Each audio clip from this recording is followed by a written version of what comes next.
30 وفي الارتكاز تيسير جاسم 8 معتز الموسى 5 في الوسط بالامام من الناحيه اليمنى محمد مسعد 70 مارسيلو كاماتشو 10 وفي الهجوم فيكتور سيموس 7 وعماد الحسني رقم 20.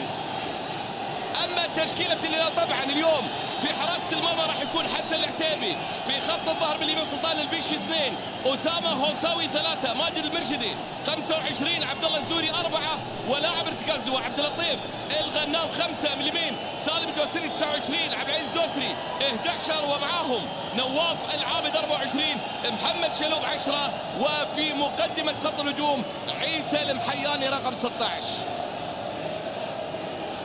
يدير هذا اللقاء البرتغالي كارلو ميغيل شيشترا من البرتغال وطاقم تحكيمي طبعا مكون من مساعد اول وريكاردو سانتوس ومساعد ثاني ونونو بييرا وحكم رابع عبد الرحمن الكعبي ومراقب هذه المباراة ظافر الشهري. العلم الاهلاوي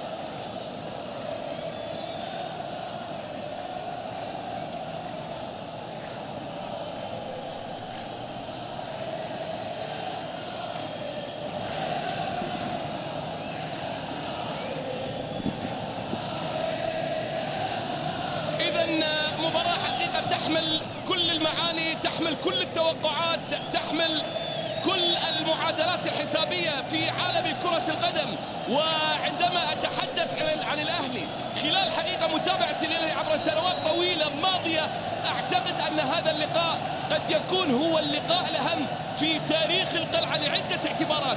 أولا طبعا أن الأهلي يتصدر ترتيب الدوري وهو أمر لم يحدث منذ فترة لفريق القلعة. نتيجة المباراة بأي شكل من الأشكال راح تقرب الكرة الأهلاوية والفريق الأهلاوي من اللقب. الفوز في هذا اللقاء بعيدا أن يكون بمثابة ردين أو رد اعتبار أو سار كما يطلق البعض على هذه المعادلة، هو كفيل حقيقة بأن يكسر الحاجز النفسي أمام الهلال ويقرب الأخضر وقد يبعد الأزرق عن كرسي الرئاسة. الهلال ليس هو الهلال، وعندما نتحدث عن الهلال فالكل متفق على أن الهلال ليس هلال الموسمين السابقين. واعتقد مخطئ من يظن ان مباراه التعاون الاخيره هي مفترق في الطرق. هناك امور اخرى حقيقه اثرت على الهلال، لعل اهمها هي التفريط في لاعبين كبار امثال ياسر قحطاني رادوي والهامسون الغائب الحاضر عن هذا اللقاء، والتعاقد حقيقه مع محترفين ليسوا في مستوى اللاعبين المتواجدين. فيكتور البطل وباللون الاخضر من جماهير القلعه في مدرجات استاد الامير عبد الله الفيصل، ولا زلنا مشاهدينا الكرام في انتظار دخول فريقين الى ارضيه ملعب المباراه. هناك اخبار طبعا تتناقلها وسائل الاعلام، يقال اكثر من حوالي 200,000 طلب على المواقع الالكترونيه لتذاكر حضور هذا اللقاء، وبالتالي التذاكر نفذت من مقر البيع وايضا عبر المواقع الالكترونيه في واحده من اقوى واشهر واهم مباريات كره القدم في دوري زين السعودي.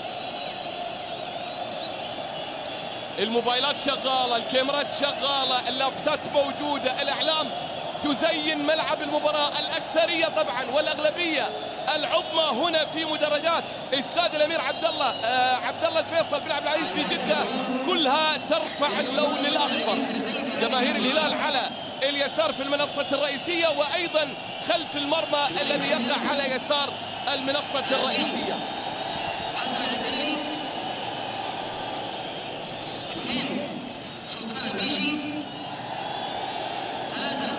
لازلنا بانتظار دخول الفريقين إلى أرضية ملعب المباراة. وعندما نتحدث طبعا